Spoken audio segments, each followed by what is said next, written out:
Hello and welcome to Fresh to Death Comics. I'm your host, Bluke. We are here with trying something new. If you are on YouTube, you could watch a live stream of our show. If not, I'm recording it. We're going to have a podcast of it later. But I just thought this would be fun to kind of experiment and take a look and see how this goes. How have you guys been? It has been a little while. I want to say welcome to Germany and Madrid. You guys are brand new on the podcast. I saw you guys were listening out there. I think that's real cool. So I can't wait to see what other countries are listening next. I hope you guys are enjoying this.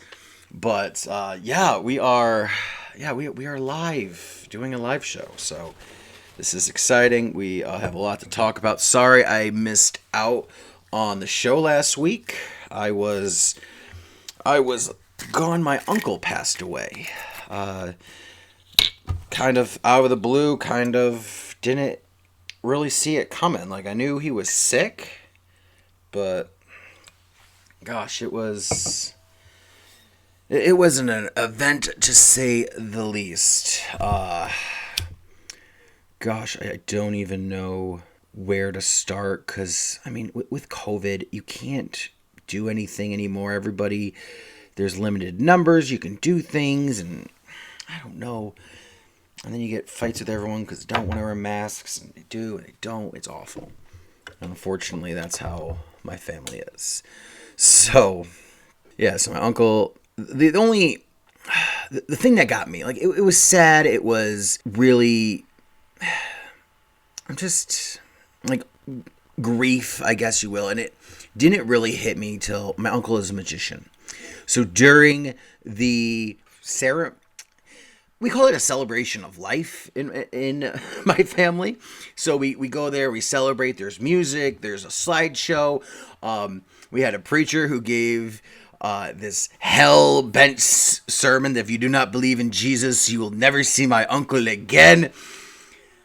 He would have loved that, because my uncle is like, that's how he believes sermons should be. So I'm fine with that. So the magicians went up there, and it was funny because they go up there, and this preacher, she gave this whole speech about Jesus is the only answer, the only reason to do anything. If you don't follow Jesus, you're going to go and burn for hell. There is no other way. There is no other answer. Believe in Jesus or perish. And these magicians get up here and they're like, well, we heard what the preacher believes. We don't believe that necessarily.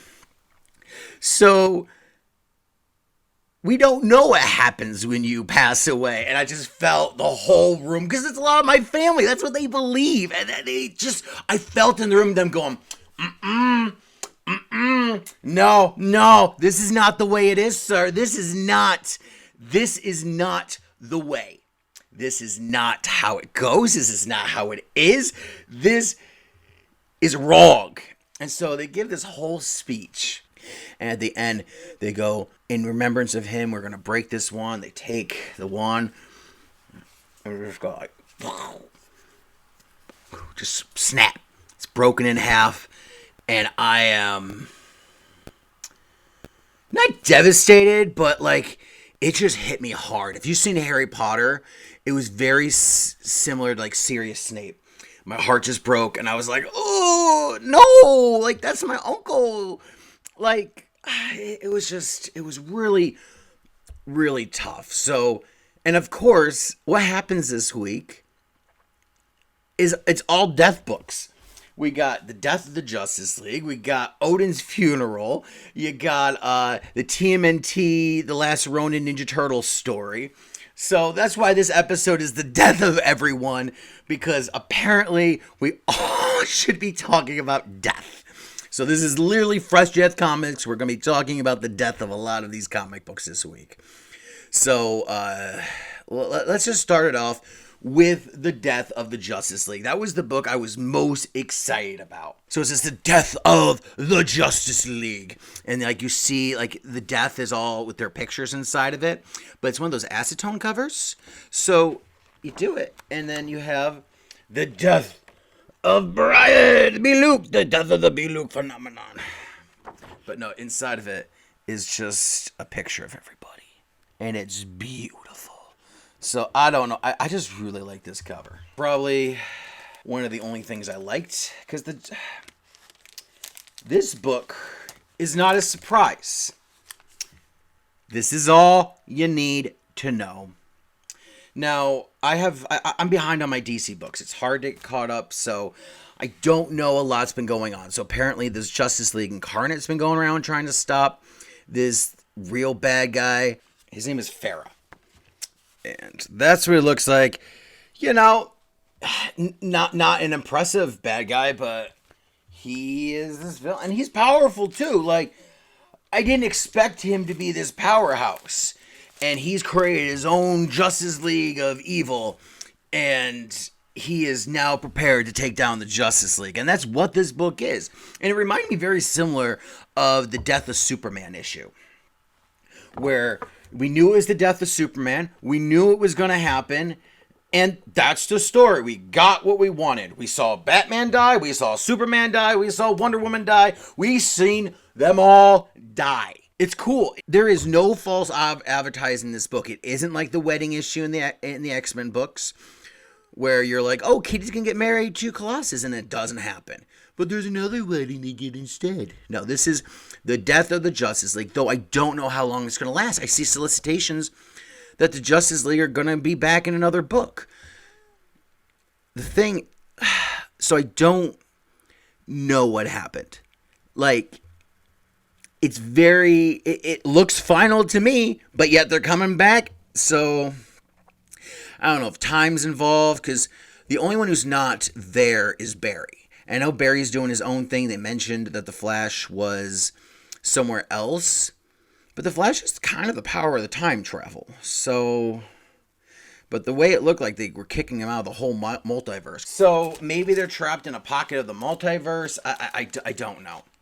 I have no idea. So, but the book is just okay. It's getting what you want. You wanted action. It's not as bloody as I was expecting. Like, that was probably the most violent. It was a lot of, like, explosions, and then the person's on the ground. So I wasn't impressed with the level of... I was expecting a lot more violence in it. But overall, it was a compelling story. You can read it with minimum knowledge of the Justice League stories. Like, I don't know who a lot of the events that were happening. Like, I didn't know about the Justice League Incarnate and the other Justice League teams that were helping out.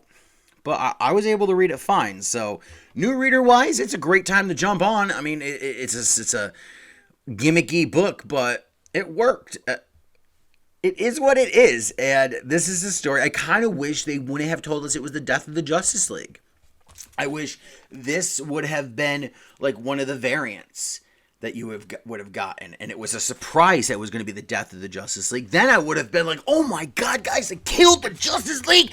Oh, I didn't even see it coming because they were just going at it, and Pharaoh's just like, be gone! You would have had me a lot more hyped up. But here's the spoiler right here. I know what's going to happen. I'm bored. I didn't want to be, because it's action-packed. And if you went in not knowing it was the death of the Justice League, you would have been like, this is exciting. This is fun. But you didn't. You know, and you're bored. So, I don't... It's a good pickup. I think the only one worth picking up those covers is probably the acetone one, just because it's a cool... I like gimmicky covers, and it's a gimmicky book anyway, so just give it to me. Let's talk about Thor. This is the big milestone issue. It's that number there. The big milestone issue for Thor. We are doing the funeral for Thor, or for Thor's father, Odin. Odin passed away during the last arc. That was the Hammer of the Gods, and that story, it still has me reeling about what actually happened. And if you didn't read it, let me get you caught up. So, Thor's hammer, this whole entire time, there has been a person inside, like not a person, but like a spirit, an entity inside the hammer that gave it its powers. And now the hammer gets released and starts causing havoc, and that's why everything happened these last couple of years in Thor's life, is because of this whole, I'm getting hot, this whole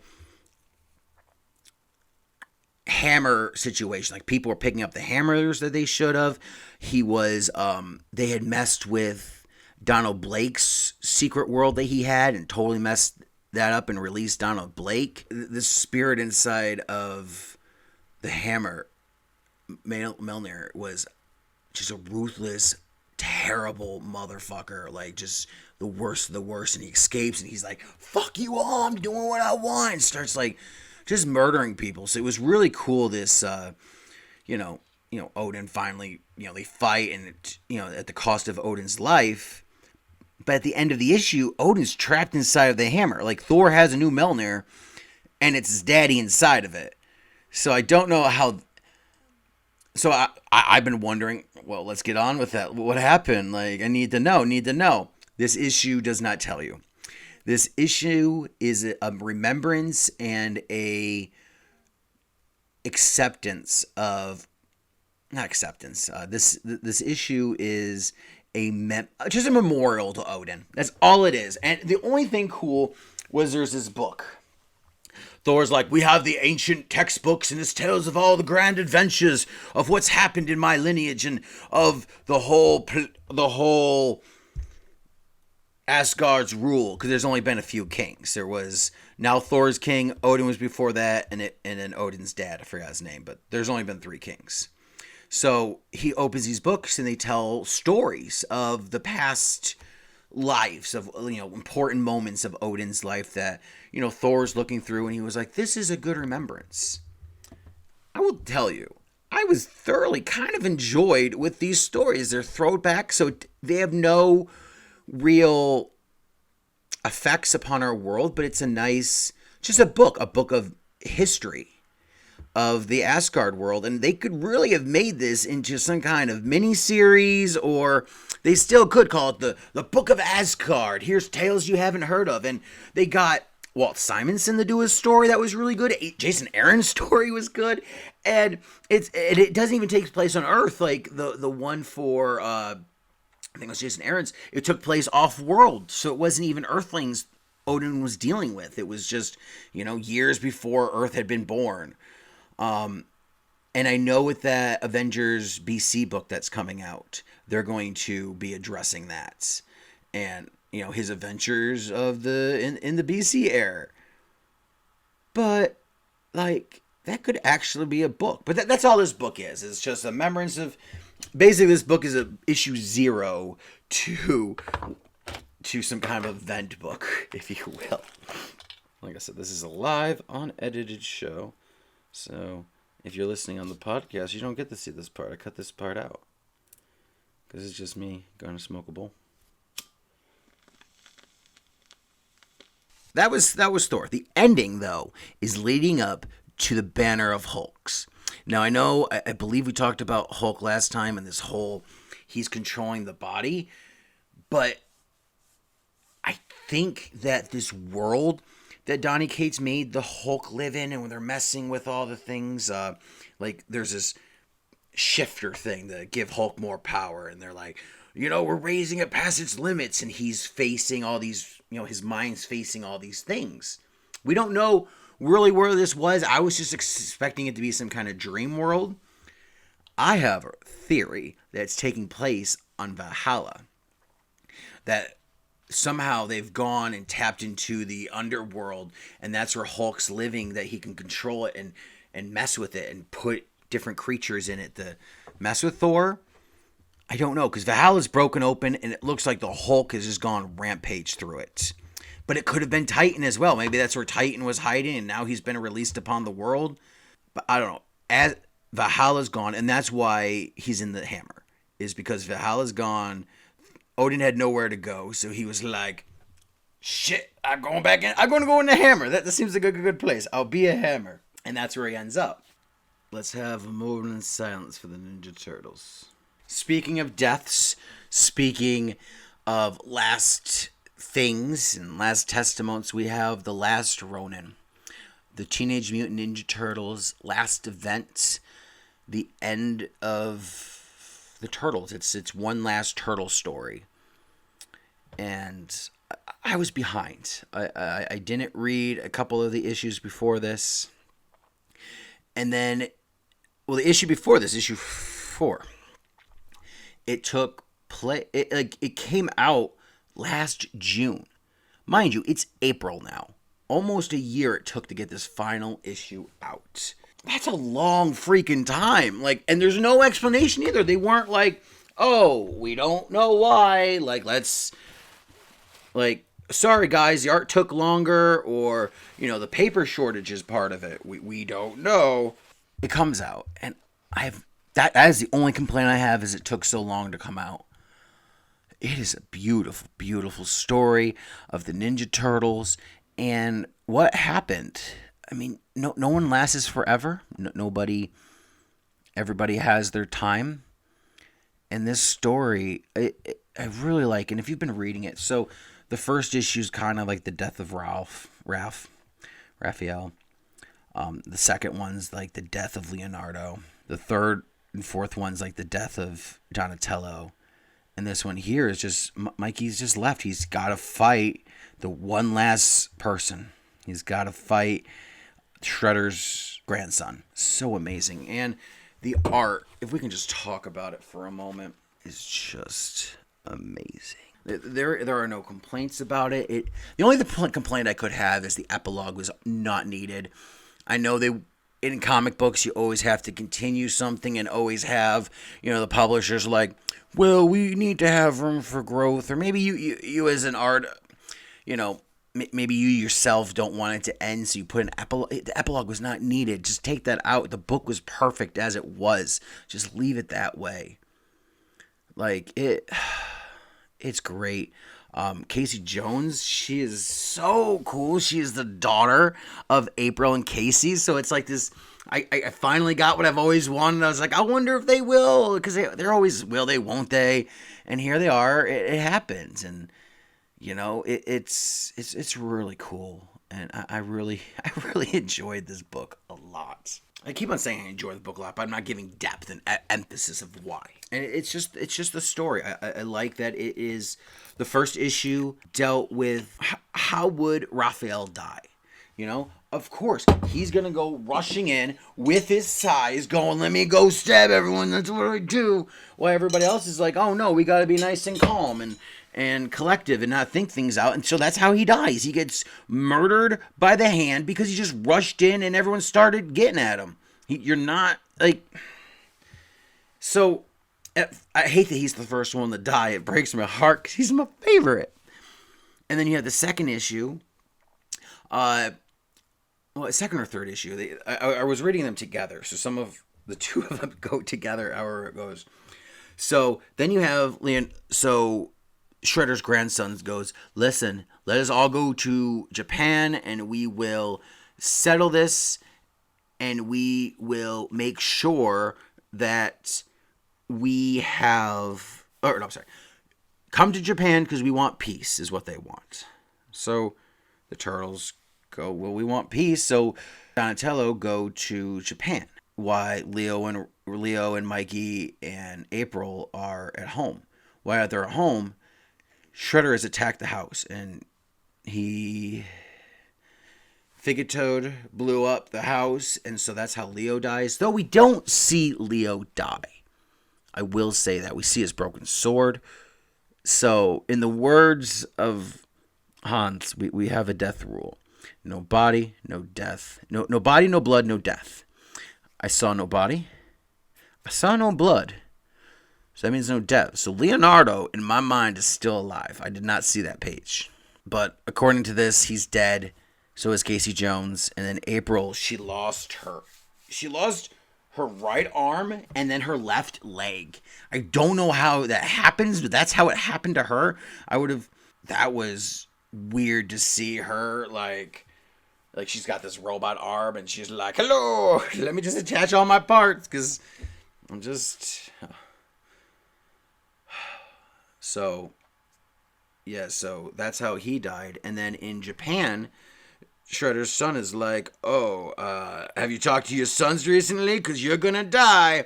And there's these archers, and there's this big battle, and Splinter and Donatello, that's how they're killed.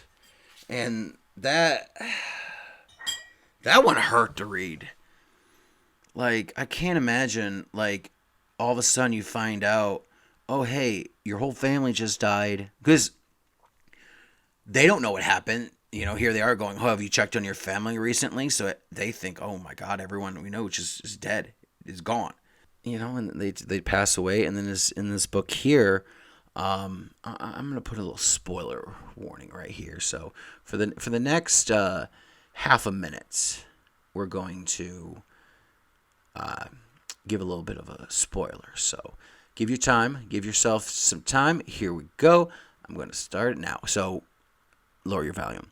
Michelangelo goes up against Shredder's grandson, and they do this great big battle, and Shredder's son's got this suit that self-heals, and it's self-repairing, but it's not like so he's just stabbing him, and just, you know, here's something from Donatello, he's using all the weapons against him, and it's so heart-wrenching to watch like this battle progress, and at the end he finally kills Shredder, but it's at the death of himself.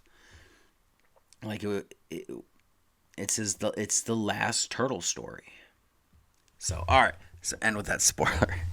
So I highly recommend this Last Ronin book, especially the last one. Like, it is gut wrenching and a final turtle story if there ever was one. Let's talk about a shitty book. Brand new book from Aftershock Comics called The Naught List. It is a story about the origins of Santa Claus and what if someone had taken his naughty list. That's the premise. Does it happen in the book? No. The first issue is an origin story of their version of Santa, and I don't care. Santa, like, they give... the only difference is that this Santa drinks alcohol and does drugs. That's the only thing that makes his Santa different. He has elves. Like, they show how the elves were created. But there's nothing... It's not original. It's not anything I haven't seen before in any other fucking Christmas movie. This movie is basically This book is Fred Claus. This book is every single sad, depressed Santa who doesn't know what to do, and then he gets that courage at the final second. You know, he's gonna solve the mission. It is boring, and the artwork, the artwork's okay. Like, there's nothing great about it, but also nothing good. Like, it's just okay. Nothing to make me want to show you. This is my death book of the week. Like, do not pick this book up. I did not enjoy it. It was not fun. It was, if you want to know the origins of... Now, maybe the second issue, because it's in the last page that we find out that someone stole his naughty list. And so maybe issue 2 will be a little bit better in the fact of him being a little vigilante Santa Claus. But in this issue, just watch that the Santa Claus is coming to town. You'll be just as well informed. Except you get great music. But this is also coming from somebody who never believed in Santa. Someone who believed, you know, his family has never celebrated Santa Claus, has never done anything. I learned as a child that Santa Claus is real. So talk about schools. Can you imagine, like, me in your, like, if you guys have kids and I am in your child's class going, Santa Claus isn't real, guys. My parents told me so. Your parents just lie to you, because that's how my parents are. So, needless to say, school wasn't the best time for me.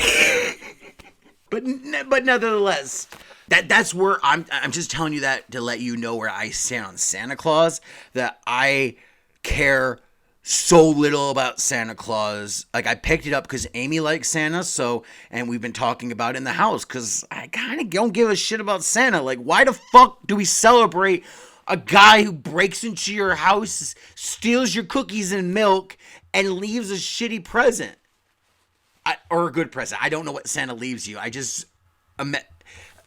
I know he makes trains and stuff, but it's not like Santa is the one giving. Like, does Santa give you the big gifts? Because for me, my big gift are the blessings of the Lord. And I know you guys did get that in your world. But needless to say, the naughty list is one that should be off your list. Don't get it. It's a death book. Want to talk another book that's on my shit list? Spider-Man. Spider-Man is on my shit list, but this cover here by Patrick Gleason is amazing.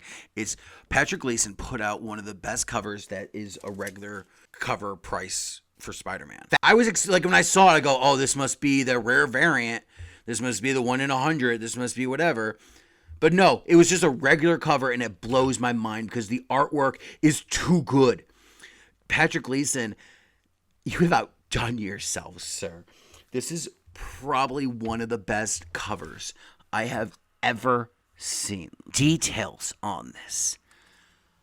Fantastic. Like, oh, this cover alone. But, I mean, there's so many covers. So, let's talk about Spider-Man. Spider-Man is number one. I know we talked about Spider-Man last time. Not last time, but the last time we talked about Spider-Man, he had battled the Red Goblin, and he was facing Ben Reilly, who had become Chasm. And now we're cut 6 months later. We go into it, and I don't know what's happened. Like, there was this big event. So, opening page is this huge crater. It's like, what's happened? Why is there smoke? And Peter is just broken. He's just screaming, and he is done. And then the next page is numbers months later. So, I don't know what's happened. I mean, in a half a year's time, how much can things change? How much can things really evolve and go on? And Peter has broken up with MJ for some reason. I don't know why. And if you haven't read it, I'm going to do a spoiler here. MJ has kids, and I don't understand it. Because I don't know how babies work. But I'm pretty sure that you can't make them 10 years old within that time frame. Like, unless this is a clone version or a fake version of Mary Jane, like, there's no way this can happen. Because in Renew Your Vows, like, has she been hiding Paul this whole time? Paul is the man she had kids with. I don't understand it. I don't like it. And I am furious. Because, like, the whole book is great. Tombstone. John Romita Jr. is on the top of his game. He is killing it with his art. Like, Tombstone and the Rose. And we have this all going on. And we have, like, the Randy story. If you didn't know, Randy Robinson is dating the Beetle. This is Tombstone's daughter. But she is an independent woman who does whatever the fuck she wants. So, like, she is dating the arch nemesis of Tombstone's. Like, Robbie Robinson and Tombstone have had this rival for, like, the last 20 years. They hate each other. Like, they grew up together, and they're just these two. They always butt heads. Tombstone sent Robinson to jail for a little bit in one of the stories. Like, they have had some beef going at each other, and it's amazing. And now here it is. These guys are fighting. They got Romeo and Juliet situation where their kids love each other. And I wish there was a little more to that, because he was just like, she's going to do what she wants. I don't care. That's not how Tombstone talks at all. Tombstone's more like, I don't care. She does what she wants. And that was it. Eating dinner. I want to see more action of that. Like, I'm so upset about Mary Jane and Peter, because for me, that is a relationship that needs to happen. I know what the problem was in the 90s. The problem is that they stuck Mary Jane in the house all day. She wasn't allowed to go out and have adventures. And when she did, she was preyed upon by men. So, what are you going to do? You know?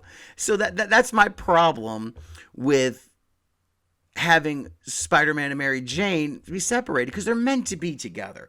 And why you want to break that up is beyond me, just to cause conflict. And I love Zeb Wells, but why are you doing this to me, Zeb? Why? So the only thing I'm thinking of is Paul is some kind of villain, and he has created these kids and messed with her mind and kind of a Mysterio thing, and has just been tricking her. And maybe this is a continuation of, I forgot his name, but there was this big Harvey Weinstein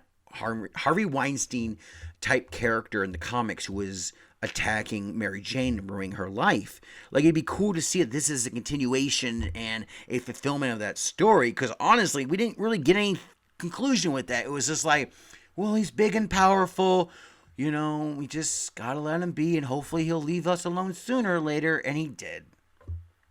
So this would be cool if this was just a little throwback to that and continuing that story of like how a Harvey Weinstein type person can really mess with you and destroy your life and manipulate you and gaslight you and trick you for their own terrible, terrible reasons. So that's all the comics I want to talk about this week. But here's a little special thing for you guys. If you guys want to read more books by Marvel, you can. It's free.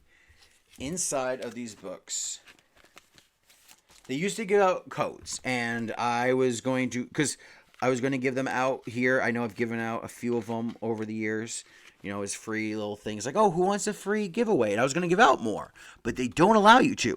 All you got to do is take your copy, send a picture to marvel.com/redeemhelp, take a picture of the cover, and you got your own free digital code to read.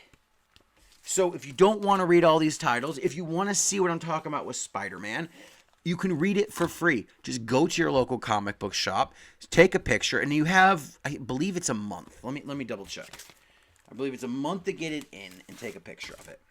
No, you have till June. So let's see. You have till June. So you have, the whole month of May to get this done. So until June, you have this book. Go to your comic book shop. They have them on the shelves.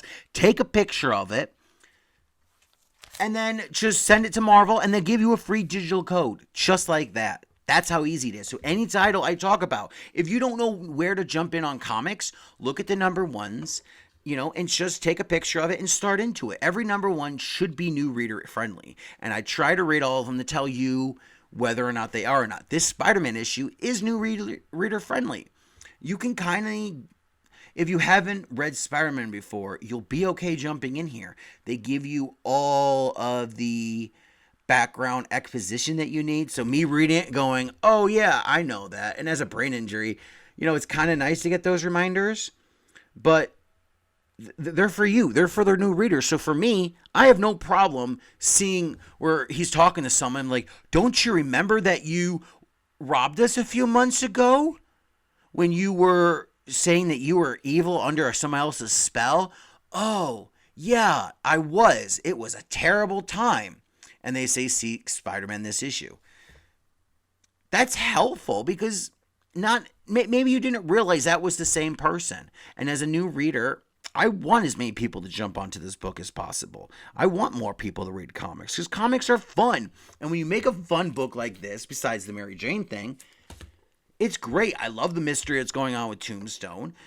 Like, his house blows up. Someone blows up Tombstone's house. We think it's the Rose, but I don't think it is. I know they said it was. I think it's a ploy. It's a trick. So, before we go, I wanted to talk about Moon Knight. Because, oh gosh, oh gee, oh golly, how can be? Alright, here we go. Because I wanted to get the quote exactly. This Wednesday is the final episode of Moon Knight. It has been blowing my mind. It has the Jeff. Now, if you haven't been reading Moon Knight, or you haven't been watching Moon Knight, I saved this for last for that purpose, so that way you guys can turn it off. This is all we're going to talk about, so if you've enjoyed this show, hopefully you did. Thank you for coming in. I don't think that we're going to talk about anything else, but we're going to talk about Moon Knight now. So, this is all gloves off. So, let's now talk about Moon Knight. So, we are one issue away. Oh, it is fantastic. But unfortunately, I may be the only one. My fellow co-host, Hans, sent me this message He was very upset with me. He goes, the MCU Moon Knight is for children. They yada yada over the best parts. Netflix could do better.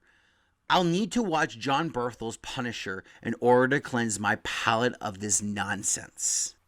So I said, I welcome your opinion. Could you expand on this? I said, why do you hate Moon Knight so much?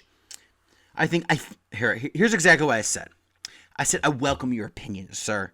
Could you expand on this? I think the yada yada works. So switching between characters, you wouldn't know.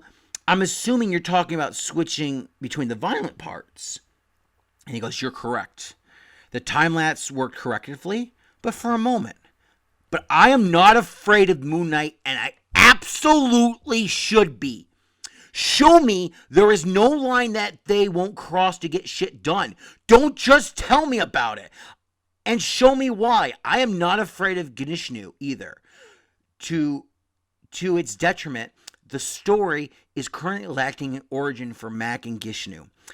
Jake is coming. 6 issues is not enough space to effectively introduce a main character that's actually 3 characters and a god, and then introduce a villain and a supporting cast.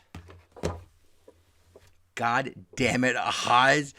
He sent this to me right before my uncle died, and this whole, so it's been a few weeks. He sent it to me then, and God damn it, Hans, you're right. It's not enough time. Like, I feel like I'm just getting a snippet of Moon Knight, and I'm not afraid of Moon Knight. And when I had initially wrote this, I didn't really feel Moon Knight as this vengeance, if you will. Like, the Moon Knights I've been reading, I've been starting to read Moon Knights all over again. And I start with the first series, and the first series is not good till it gets to this end. And there's this issue. It's called the Bloody Stum Drum or something like that. Or the Drum Beat Rolls. It's like issue number, somewhere around there, like the quarter number. And it's about this guy who goes around and he's just so full of anger, and he just punches everything, and he wants just somebody to come at him. Like, he's that person. I don't know if you've met that person who has really been down and out and just done with life. And they just want somebody to beat the shit out of them that hopefully they'll die. So they walk up to someone, they're like, yo, you a bitch. Hopefully they get their ass beat. But no. Like people will punch him, but he gets back up, and he's just like, oh. So finally he comes across Moon Knight, and Moon Knight stands there, and he's like, I'm not going to punch you. Like, you need help. You're not okay. And he's like, punch me, motherfucker! You're a shithead! And he swings at him. He's like, swinging his fist. And finally Moon Knight's like, fuck this shit. Like, stop it. And like in college, I had a similar situation with my roommate. Like, my roommate got high on drugs. I don't know what he had taken at the time, but he was high as fucking fuck. And he comes at me with a knife, and he's like, you're gonna die, Punto! And Punto is bitch for Spanish. And he's like, coming at me with a knife. And I'm like, whoa, whoa, whoa. And mind you, he's an El Salvadorian. He's maybe 4 foot tall. Like, I feel like my girlfriend's taller than this dude. He's like a little child to me. You know, and so, like, I grab his arm, and I just pick him up, and I throw him on the couch, or on this chair, and I throw, like, because he's so tiny, I didn't realize how much he floated. So I threw him on top of the chair and kind of cracked his ribs a little bit, or bruised his ribs. I don't know what I did to him. But it was self-defense. I will say that in case this ever comes out. But Roberto's like crying in the shower, but he's still like, fuck you, I'm gonna kill you, motherfucker. And I'm like, fuck, I don't know what to do. I'm like, you just need to chill out. So I threw him in the shower. I turned on the water on him, and I was like, you need to chill the fuck out, bro. Like I get it, like that sense of need to fight back. And then Moon Knight finally has enough, and he's like, stop it. And he starts beating this guy to a pulp. And I get what you mean, Hans. I get it. I am not afraid of Ganishnu. I'm not afraid of Moon Knight. And I should be, and I don't. But how do you fix that with a Marvel character? You can't have everybody hating a character. You have to have at least some character you like, because there's people who don't know the history like you and me. So how do you make this happy medium? And I think right now with this latest issue, with them traveling through the sands and trying to balance the scales, I think this is a good way to kind of introduce maybe who the real person is, because now we find out that Mark Spector has died, and he ends up in this like purgatory, Egyptian purgatory, if you will. Like I don't know about Egyptian death like I should, and I know I knew about it before the injury, but like it's gone now. So I've been trying to do some research, but I don't see it. I'm trying to, find it and trying to learn about it, because I was like, this is important to know. But in all honesty, after everything it said, like I was in a cult and now I'm out of it, and I'm like realizing like, oh man, like is Ganishnu, the Egyptian world, just cultish? But if that's real, what's not real? I'm in a whole fucking, I went on a spiral. So needless to say, I think when Mark Spector dies and he ends up in this Egyptian underworld, it's a nice place for us to kind of get some stability of what's been going on, because Stephen Grant was created as a safety net. Like it would be cool to see, like at the end of the series, where he finds out that there's the worker version of him, the one who's always trying to hustle and make money, the taxi driver, Jake Locke. This last episode, I'm so excited for. Like, I have no clue what to expect. I want to see Jake Lockley, but at the same time, I don't think this is the time and place. This should not just be a 6-issue limited series. This needs to be a continuing series, and we need to know what happens. And I want more Moon Knight. This character is fantastic, and we just need more of it. That's my final thing. All right, so this has been Fresh Death Comics. Oh shit! Again. Oh my god! I'm lighting the house on fire. Fuck! I'm literally lighting my house on fire. So guys, this has been Fresh Death Comics. I've been your host, Bluke. Hope you've enjoyed the show. Let me know what you guys think. We're on Instagram, we're on Facebook, we're on Twitter. Catch us up, hit us up, let us know what you guys think. I'll read your comments over the air. Welcome, Germany and Madrid again. Hola and Guten Tag to our German and Madrid friends. Thank you so much for tuning in. We hope you see you guys next time. This has been Fresh Death Comics. Have a wonderful week. We will see you next time. See you next time. See you next time.